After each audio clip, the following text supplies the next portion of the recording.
Hello, in this video we show you the location of the fuses for the engine control module on the Peugeot 207.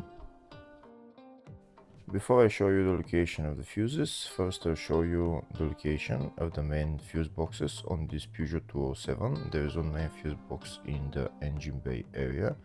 It's located right there. This is the engine bay fuse box. There are also a couple of other fuses around the battery.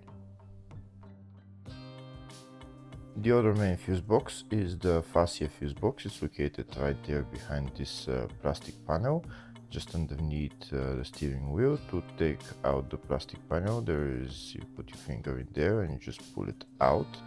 This is the OBD right there, and here are the fuses for the fascia fuse box.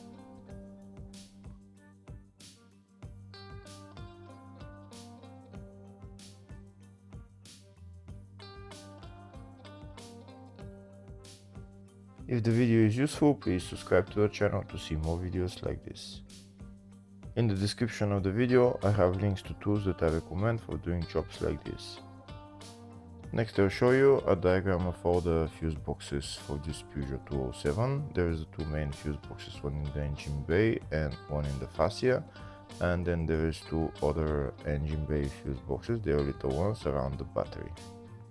There's also the fascia 2 fuse box right there. It's a small fuse box with a couple of fuses just near the fascia 1 fuse box. Next we'll show you the location of the fuses for the engine control module for this Peugeot 207.